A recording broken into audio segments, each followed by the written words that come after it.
ವಿರೋಧ ಪಕ್ಷದವರಿಗೆ ಈ ಕಿವಿ ಮಾತನ್ನ ನಾನು ಹೇಳಲಿಕ್ಕೆ ಇಚ್ಛೆ ಪಡ್ತೀನಿ. ಮೊನ್ನೆ ಒಬ್ಬರು ಹೀಗೆ ಒಂದು ಪತ್ರಿಕೆ ಹೇಳಿಕೆ ಹೇಳುವಾಗ ಈ ಜನ ಮತಕ್ಷೇತ್ರದ ಜನರಿಗೆ ಬುದ್ಧಿ ಇಲ್ಲ ಅನ್ನುವಂತ ಮಾತನ್ನ ವ್ಯಕ್ತ ಮಾಡಿದರು. ಈ ಮತಕ್ಷೇತ್ರದ ಮತದಾರರು ಬಹಳ ಜಾಣವಂತ ಮತದಾರರು ಮತ್ತು ಸ್ವಾಭಿಮಾನದಿಂದ ಬಾಳತಕ್ಕಂಥ ಜನ. ಇಲ್ಲಿರುವಂತ ಸಂಸ್ಕೃತಿನೇ ಬೇರೆ. ನಾವೆಲ್ಲರೂ ದುಡ್ಡು ಹಂಚಿ ಸೆರೆ ಕುಡಿಸಿ ಚುನಾವಣೆಯಲ್ಲಿ ಊಟ ತಗೊಂಡು ಗೆಲ್ತೀವಿ ಅನ್ನುವಂತ ಭಾವನೆಗೊಳಗಾದವರಿಗೆ ಯಾವ ರೀತಿಯಾಗಿ ದುರ್ಗೆ ರಾಕ್ಷಸನ ಸಂಹಾರ ಮಾಡಿದ್ಲು,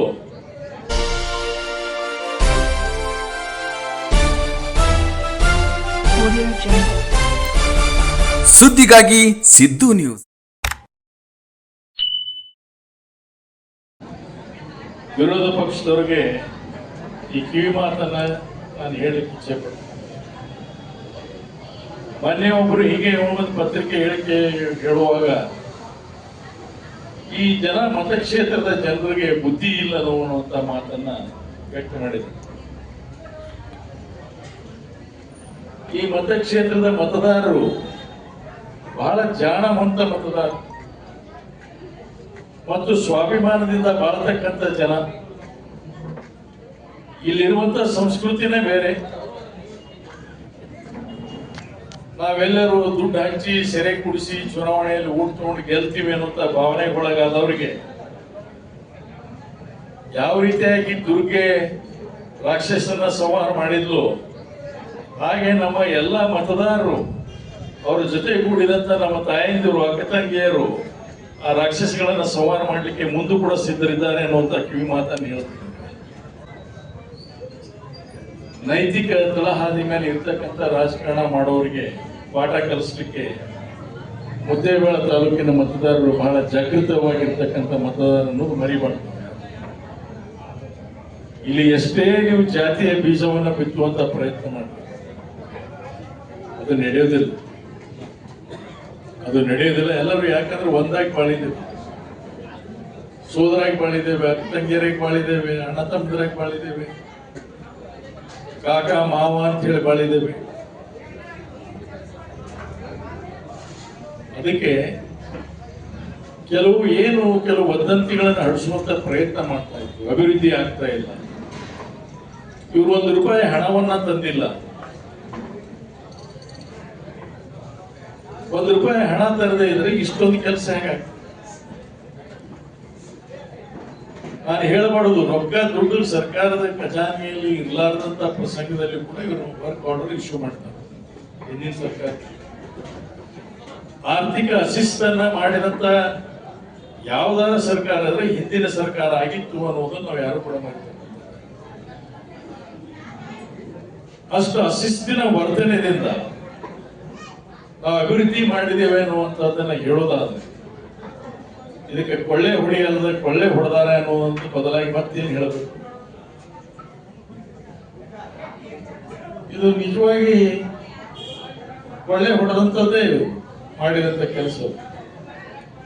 ಜನರಿಗೆ ತಪ್ಪು ದಾರಿಗೆ ಎಳೆದು ತಪ್ಪು ತಿಳುವಳಿಕೆ ಕೊಟ್ಟು ಈ ರೀತಿಯಾಗಿ ಇವರು ಕಾರ್ಯಕ್ರಮಗಳನ್ನ ಮಾಡ್ತಾ ಹೋದ್ರೆ ರಾಜ್ಯ ಉಳಿಲಿಕ್ಕೆ ಸಾಧ್ಯ, ದೇಶ ಉಳಿಲಿಕ್ಕೆ ಸಾಧ್ಯ. ಮಹಾತ್ಮ ಗಾಂಧೀಜಿಯವರ ಹೆಸರನ್ನು ತೆಗೆದುಹಾಕ್ತಾರೆ. ನೆರೆಗ ಯೋಜನೆ ಬದಲಾವಣೆ ಮಾಡ್ತಾರೆ. ಬಡವರು ಎಲ್ಲಿ ಕೆಲಸ ಮಾಡಬೇಕು? ಕೂಲಿಕಾರ ಎಲ್ಲ ಬದುಕಬೇಕು? ಮತ್ತು ಹಲವಾರು ಪ್ರಶ್ನೆಗಳಿದಾವೆ. ಇದರಲ್ಲಿ 40% ನಮ್ಮ ರಾಜ್ಯ ಸರ್ಕಾರ ಕೊಡಬೇಕು. ಮನಮೋಹನ್ ಸಿಂಗ್ ಅವರು ಮಾಡಿದಂತಹ ಸಂದರ್ಭದಲ್ಲಿ 90% ಕೇಂದ್ರ ಸರ್ಕಾರ, 10% ರಾಜ್ಯ ಸರ್ಕಾರ. ಈಗ 40% ರಾಜ್ಯ ಸರ್ಕಾರ ಕೊಡಬೇಕು, 60% ಕೇಂದ್ರ ಸರ್ಕಾರ ಕೊಡಬೇಕು. ಅದರಲ್ಲಿ ವಿಶೇಷ ಮತ್ತೇನು ಗೊತ್ತಾ? ಕ್ರಿಯಾ ಯೋಜನೆ ಮಾಡತಕ್ಕಂಥ ಅಧಿಕಾರ ಕಾನೂನುವಾಗಿರ್ತಕ್ಕಂಥದ್ದು, ಸಂವಿಧಾನಾತ್ಮಕವಾಗಿರ್ತಕ್ಕಂಥದ್ದು ಅದು ಪಂಚಾಯಿತಿ ಗ್ರಾಮ ಸಭೆ. ಇವರು ಮಾಡಿದಂತ ಹೊಸ ಯೋಜನೆಯಲ್ಲಿ ಆ ಅಧಿಕಾರನ ಕಿತ್ಕೊಂಡಿದ್ದಾರೆ, ಕೊಡೋದಿಲ್ಲ. ಆಮೇಲೆ ಇದು ಮಾವಿನಕಾಯಿ ಅಲ್ಲ, ಹೋಗಿ ಹರ್ಕೊಂಬರಕ್ ಬರ್ದಿಲ್ಲ. ಮಾವಿನ ಗಿಡದಾಗ ಮಾವಿನಕಾಯಿ ಎಲ್ಲ ಹೋಗಿ ಹರ್ಕೊಂಬರಕ್ ಬಜೆಟ್ ಅಂತ ನಾನು ಇದ್ರ ತರ್ತಿದ್ದೆ, ಈಗ ತರ್ತಿದ್ದೆ, ಹೆಂಗ್ ತರ್ತಿದ್ದೆ? ಯಾಕೆ ಏನು ಇಡೀ ಕರ್ನಾಟಕ ರಾಜ್ಯ ಸರ್ಕಾರ ನಿಮಗೆ ಬರ್ದು ಕೊಟ್ಟಿತ್ತು? ಕಾಂಗ್ರೆಸ್ ಸರ್ಕಾರದಲ್ಲಿ ಈಗ ಮೊನ್ನೆ ಸರ್ವೆ ಮಾಡಿಸಿದ್ದಾರೆ, ಮೊನ್ನೆ ಮತ್ತೆ ಎಕನಾಮಿಕ್ ಸರ್ವೆ ಮಾಡಿಸಿದ್ದಾರೆ. ಯಾವ ಸೆಕ್ಟರ್ ನಲ್ಲಿ ಹಿಂದಿದೆ, ಹಿಂದುಳಿದ ಅಧ್ಯಯನ ಮಾಡಿದ್ದಾರೆ. ಯಾವ ಸೆಕ್ಟರ್ ನಲ್ಲಿ ಹಿಂದಿದೆ, ಎಜುಕೇಶನ್ ಅಲ್ಲಿ ಹಿಂದಿದೆ ನಾವು, ಮುದ್ದೆ ಬಾಳ ರಸ್ತೆ ಮೂಲಭೂತ ಸೌಕರ್ಯದಲ್ಲಿ ಹಿಂದಿದ್ದೇನೋ, ಕುಡಿಯ ನೀರಿನಲ್ಲಿ ಹಿಂದಿದ್ದು, ಹೆಲ್ತ್ ಸೆಕ್ಟರ್ ನಲ್ಲಿ ಹಿಂದಿದ್ದೇನೋ, ಅಗ್ರಿಕಲ್ಚರ್ ನಲ್ಲಿ ಹಿಂದಿದ್ದೇನೋ, ಹಾರ್ಟಿಕಲ್ಚರ್ ನಲ್ಲಿ ಹಿಂದಿದ್ದು, ಇದೆಲ್ಲ ರಿಪೋರ್ಟ್ ತಗೊಂಡಿದ್ದಾರೆ. ಉದ್ಯೋಗ ಸೃಷ್ಟಿ ಎಷ್ಟಾಗಿದೆ, ಉದ್ಯೋಗ ಸೃಷ್ಟಿ ಆಗ್ಬೇಕಾಗಿದೆ ಎಷ್ಟಿದೆ. ನೀವು ಜೀವನ ಪರ್ಯಂತ ರಾಜಕಾರಣದಲ್ಲಿ ಇರ್ತೀರಿ ಅನ್ನುವಂಥದ್ದು ಪ್ರತಿಪಕ್ಷದ ಇವತ್ತು ಹೇಳ್ತೀನಿ, ದೇವರ ಆವೇಶ ಕೊಟ್ಟರೆ ಇರ್ತೀನಿ. ನಮ್ಮ ಸಿದ್ದರಾಮಯ್ಯನವರ ಏನ ಮುಂದುವರಿತೀನಿ ಅಂತ ಹೇಳಕ್ ನಾನೇ ಎಲೆಕ್ಷನ್ ಎಲ್ಲಿವರೆಗೂ ಸಿದ್ದರಾಮಯ್ಯನವರ ರಾಜಕಾರಣದಾಗ ಇರ್ತಾರೆ ಅಲ್ಲಿವರೆಗೂ ಮುಂದುವರಿ. ಎಲೆಕ್ಷನ್ ಮೂವ್ಮೆಂಟ್ ಆಗಿ ಏನ್ ಹೇಳಿದ್ರಿ, ಕೊನೆ ಚುನಾವಣೆ ಯಾವುದು ನೀವು ಅಂದಿದ್ದು ಅವಾಗ ನಿಮ್ಗೆ ಹೇಳ್ತೀನಿ. ಇವಾಗ ನಿಮಿಷ ನಾ ಏನ್ ಹೇಳಿದೀನಿ ಇನ್ನೂ ಸ್ವಲ್ಪ ಇನ್ನೇ ಮುಚ್ಚಾರಿಸ್ತೀನಿ. ಇಲ್ಲ ವಿಡಿಯೋ ಇದೆ ವಿಡಿಯೋ ಏನ್ ಹೇಳಿದೆ? ಮುದ್ದೇಬೇಳ ಮತಕ್ಷೇತ್ರದ ಕೊನೆ ಚುನಾವಣೆ, ಮತಕ್ಷೇತ್ರದ ಕೊನೆ ಚುನಾವಣೆ, ಮುದ್ದೇಬೇಳ ಮತಕ್ಷೇತ್ರದ ಕೊನೆ ಚುನಾವಣೆ ಅಂತ ಹೇಳಿದ್ದೆ. ನಮ್ಮ ಸಿದ್ದರಾಮಯ್ಯನವರು 3 ಸಲ ಹೇಳ್ಯಾರ. ಜನ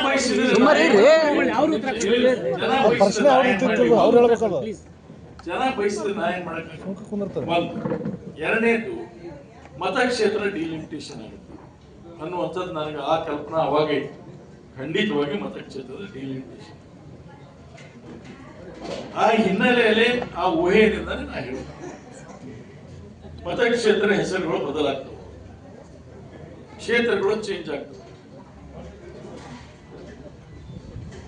ಕ್ಷೇತ್ರಗಳು ಬದಲಾಗ್ತವೆ. ತಾಳಿಕೋಟೆ ಒಂದು ಕ್ಷೇತ್ರ ಆಗ್ಬೋದು, ಮುದ್ದೇವಾಡ ಒಂದು ಕ್ಷೇತ್ರ ಆಗ್ಬೋದು, ಇದಕ್ಕೆ ಎಲ್ಲಿಯೂ ಹಳ್ಳಿ ಬರ್ಬೋದು, ಅದಕ್ಕೆ ಮತ್ತೊಂದು ಹಳ್ಳಿ ಬರ್ಬೋದು. ಅದು ನಮ್ಮ ಕೈಗಿಲ್ಲ, ಇಲೆಕ್ಷನ್ ಕಮಿಷನ್ ಆಫ್ ಇಂಡಿಯಾದವ್ರು ಮಾಡ್ತಾರೆ. ಸೊ ಆ ಸಂದರ್ಭದಲ್ಲಿ ಯಾವ ರೀತಿಯಾಗಿ ಅನುಕೂಲತೆ ಇರುತ್ತಪ್ಪ, ಆ ರೀತಿಯಾಗಿ ನಮ್ಮ ಪಕ್ಷದ ಕಾರ್ಯಕರ್ತರು ಎಲ್ಲಿ ಬಯಸ್ತಾರ ಅಲ್ಲಿ ನಿಂದ್ರು. ಈಗ ಸಿದ್ದರಾಮಯ್ಯನವ್ರು ಬದಾಮಿಗೆ ಬಯಸಿದ್ರು, ಬದಾಮಿಗೆ ಬಂದು ನಿಂತ್ರಪ್ಪ. ನಾಳೆ ಧಾರವಾಡಕ್ಕೆ ಬಂದು ನಿಂದ್ರಿ ಅಂದ್ರೆ ಧಾರವಾಡಕ್ಕೆ ಹೋಗಿ ನಿಂದಿರ್ತೀನಿ. ನನಗೇನಾಗುತ್ತೆ? ರಾಜಕಾರಣದಲ್ಲಿ ನಿವೃತ್ತಿ ಆಗೋ ಸಾಧ್ಯತೆ ಸದ್ಯ. ನಾನು ನಿವೃತ್ತಿ ಆಗ್ತೀನಿ ಅಂತ ಹೇಳಿಲ್ಲ. ರಾಜಕಾರಣ ಅಂದ್ರೆ ಏನು? ಜನರ ಜೊತೆ ಇದ್ದು ಜನರಿಗೆ ನ್ಯಾಯ ಕೊಡಿಸೋದಕ್ಕೆ ಇರತಕ್ಕಂಥ ಸ್ಥಾನಮಾನ, ಜನರು ಕೊಟ್ಟಂತ ಜಾಗ ಇದು. It is A service. ಇದು ನಮ್ಮ ಅಪ್ಪನ ಜಾಗ, ನಮ್ಮ ಅಪ್ಪನ ಆಸ್ತಿ ಅಲ್ಲ ಇದು. ಏನ್ ಬದನಿ ನಾಡಗೋಡ, ಶಂಕರರಾವ್ ನಾಡಗೋಡ, ನೀಲಕಂಠರಾವ್ ನಾಡಗೋಡ ಗಳಿಸ್ಕೊಟ್ಟ ಆಸ್ತಿ ಅಲ್ಲ ನನಗೆ. ಇದು ಜನರು ಗಳಿಸ್ಕೊಟ್ಟಂತ ಒಂದು ಅವಕಾಶ. ಈ ಅವಕಾಶವನ್ನು ಎಲ್ಲರೂ ಬಳಕೆ ಮಾಡ್ಕೋಬೇಕು. ಜನರಿಗೆ ಏನ್ ಸಾಧ್ಯನೋ ಅದನ್ನ ಮುಗಿಸುವಂತ ಪ್ರಯತ್ನ. ಈಗ ನಾ ಹೇಳ್ತೀನಿ, ನಾ ಏನ್ ದೇವರಲ್ಲ, ಎಷ್ಟು ಸಾಧ್ಯ as a human being push our limits. ನಮ್ಮ ಲಿಮಿಟ್ ಪುಷ್ ಮಾಡಿ ಏನ್ ಸಾಧ್ಯ ಜನರಿಗೆ ಮುಗಿಸುವಂತ ಪ್ರಯತ್ನ ಮಾಡೋದು ನಮ್ಮ ಧರ್ಮ. ಅದಕ್ಕೆ ಕೊಡತಕ್ಕಂಥದ್ದಾಗ್ಲಿಲ್ಲ, ಬಡವರಿಗೆ ಕೈಗೆ ಕೂಲಿ ಕೊಡೋದಾಗ್ಲಿಲ್ಲ,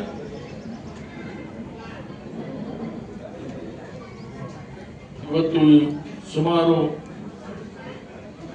700 ಕೋಟಿಗಿಂತ ಹೆಚ್ಚು ಹಣವನ್ನು ಅಭಿವೃದ್ಧಿಗೋಸ್ಕರ ತಂದಿದ್ದೇವೆ ಅನ್ನುವಂಥ ಬಹಳ ಸಂತೋಷದ ಈ ಮಾತನ್ನು ಹೇಳ್ತೇನೆ.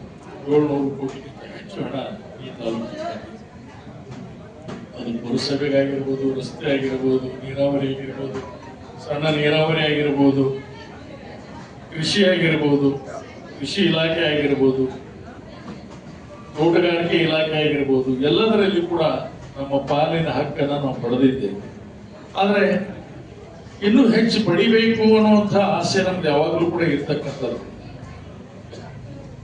ಆ ದೃಷ್ಟಿಕೋನ ಇಟ್ಕೊಂಡೇ ನಾವು ಮುಂದಿನ ರಾಜಕಾರಣವನ್ನು ಕೂಡ ಮಾಡ್ತೇವೆ. ಮತ್ತು ಸರ್ಕಾರಗಳ ಮೇಲೆ ಒತ್ತಡವನ್ನು ಬದಲಾಗಿ ಸರ್ಕಾರದಲ್ಲಿ ಹೊಂದಾಣಿಕೆಯಿಂದ, ವಿಶ್ವಾಸದಿಂದ ಜನರಿಗೆ ನ್ಯಾಯವನ್ನು ಕೊಡಿಸೋದ್ರಿಂದ ಮುಂದಾಗ್ತೇನೆ ಅನ್ನುವಂಥ ಮಾತನ್ನು ಈ ಸಂದರ್ಭದಲ್ಲಿ ಹೇಳ್ತೇನೆ. ಅದಕ್ಕೆ ದಯವಿಟ್ಟು ನಾವು ಯಾವುದಾದ್ರೂ ಒಂದು ಹೇಳಿಕೆ ಕೊಡುವ ಮೊದಲು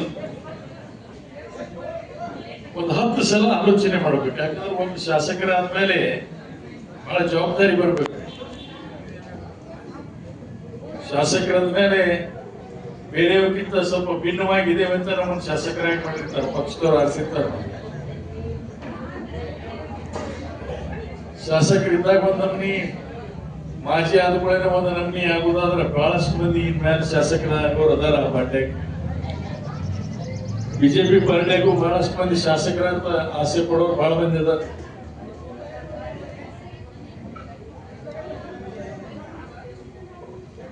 ಅವ್ರನ್ನ ಮೀರಿಸೋ ಶಕ್ತಿ ನಿಮಗಿಲ್ಲ. ಅವಕಾಶ ಸಿಕ್ತು, ಕಾಂಗ್ರೆಸ್ ಕೊಟ್ಟಂತ ಅವಕಾಶದಿಂದ ಗುರುತಿಸ್ಕೊಂಡ್ರಿ. ಕಾಂಗ್ರೆಸ್ ನಿಮಗೆ 2 ಸಲ ಅವಕಾಶ ಕೊಡ್ತಂತ ಗುರುತಿಸ್ಕೊಂಡ್ರಿ. ಇಲ್ಲಿಗೆ ನೀವು ಯಾವ ಸೀಮೆಯಾಗೂ MLA ಆಗ್ತಿದ್ದಿಲ್ಲ. ಇದನ್ನು ಮಾಡ್ತಿರೋರು ಬಿಜೆಪಿ ಏನೋ ಒಂದು ಕೊಡ್ತು, ಷಡ್ಯಂತ್ರ ಆಯ್ತು ಕಾಂಗ್ರೆಸ್ನಲ್ಲಿ. ಅದು ಬಹಿರಂಗವಾಗಿ ಹೇಳ್ತೇನೆ, ನಾನು ಮುಚ್ಚಿ ಮರಿ ಇಲ್ಲ ಅಂತ ಹೇಳ್ತೇನೆ. ಮುದ್ದೇಬಾಳ ತಾಲೂಕಿಗೆ ಒಕ್ಕರ ದೃಷ್ಟಿ ಬಿತ್ತು. ಅದೇನು ಸಣ್ಣ ಮಕ್ಕಳು ಹುಟ್ಟಿದಾಗ ಚಂದ ಕಂಡುಕೊಳ್ಳೇನೋ ಒಂದು ಏನ್ ತೆಗಿತಾರಲ್ಲ, ಲಿಂಬೆ ಹಣ್ಣು ಕಟ್ತಾರೋ ಎಲ್ಲ ಇದನ್ನ ತೆಗಿತಾರ, ಏನಂತ ದೃಷ್ಟಿ ತೆಗಿತಾರೆ. ನಮಗೆ ಯಾರು ನೆದರು ತೆಗಿಲಿಲ್ಲ. ಅವಾಗ ನೆದರು ತೆಗೆದಿದ್ರೆಲ್ಲ ಸರಿಯಾಗ್ತಿತ್ತು.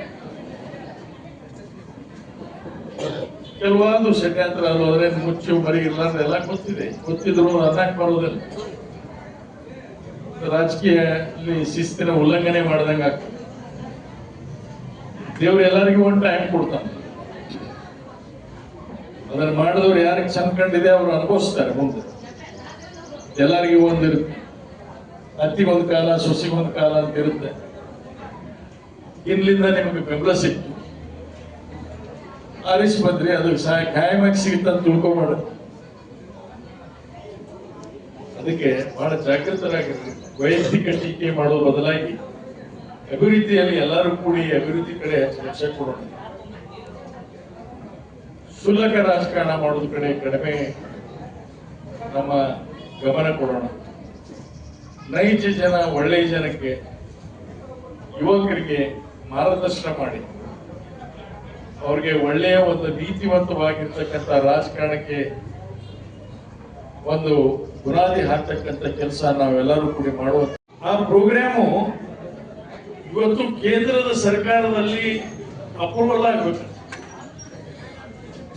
ಅದಕ್ಕೆ ಕೇಂದ್ರ ಸರ್ಕಾರ ಒಪ್ಪಿಗೆ ಕೊಡಬೇಕಂತೆ ಆ ಕೆಲಸಕ್ಕೆ.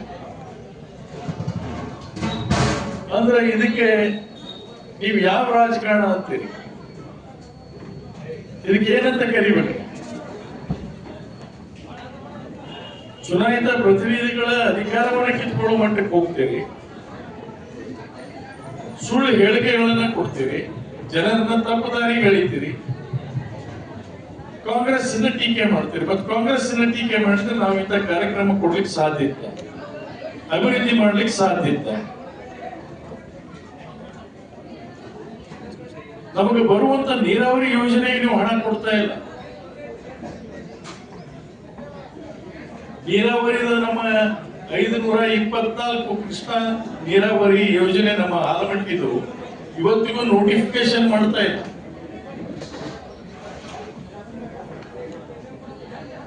ಇವತ್ತಿಗೂ ನೋಟಿಫೈ ಮಾಡ್ತಾ ಇಲ್ಲ. ನೀವು ನೀರಿನ ಹಂಚಿಕೆ ಬಗ್ಗೆ ನೋಟಿಫೈ ಮಾಡ್ತಾ ಇಲ್ಲ.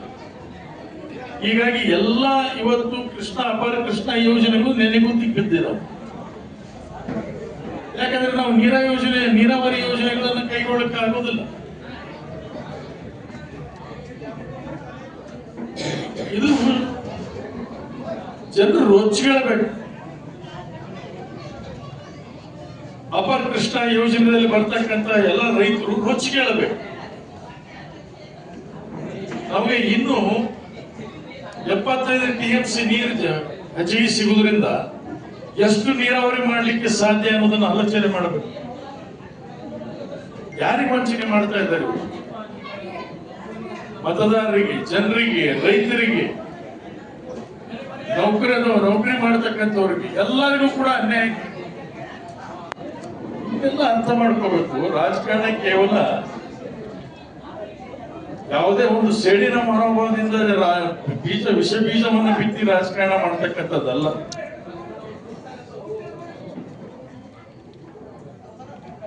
ಒಂದು ಧರ್ಮಕ್ಕೆ ಬೈತಾರೆ ಮಾಜಿ ಶಾಸಕರು, ಒಂದು ಧರ್ಮದ ಜನಕ್ಕೆ ಬೈತಾರೆ.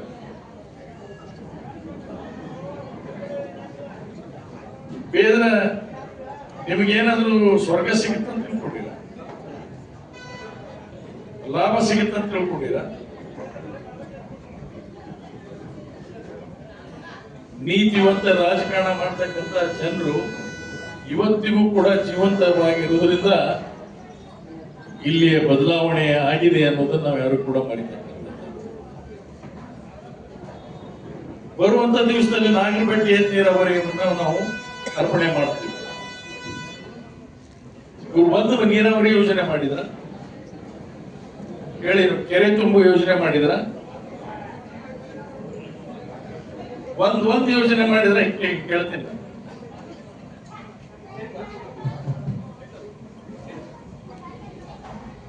ಒಂದು ಒಳ್ಳೆಯ ಶಿಕ್ಷಣ ಸಂಸ್ಥೆ ತಂದ್ರ, ಆಸ್ಪತ್ರೆ ಇವ್ರು ಬಿಟ್ಟು ಹೋದಂತ ಸಂದರ್ಭದಲ್ಲಿ ಆಸ್ಪತ್ರೆ ನೋಡ್ಲಾರ್ದಂತ ಪರಿಸ್ಥಿತಿ ಬಂದಿದೆ. ಇವತ್ತಿಗೂ ತಾಳಿಕೋಟೆ ಆಸ್ಪತ್ರೆ ಏನೊಂದು ರೆಪ್ಯುಟೇಷನ್ ಇತ್ತು ಅದನ್ನು ನಾವು ಪುನಃ ಮೊದಲ ಮತ್ತೆ ಅದನ್ನು ಸ್ಥಾಪನೆ ಮಾಡಕ್ ಆಗ್ತಾ ಇದೆ. ಅಷ್ಟೊಂದು ಕುಲಗಿಡಿ ಸುತ್ತಿದೆ. ಯಾವ ರಂಗದಲ್ಲಿ ಇವರು ನೈಜವಾಗಿ ಆಡಳಿತ ಮಾಡಿದ್ರು ಅನ್ನೋದನ್ನ ನಾವು ಆಲೋಚನೆ ಮಾಡ್ತೀವಿ.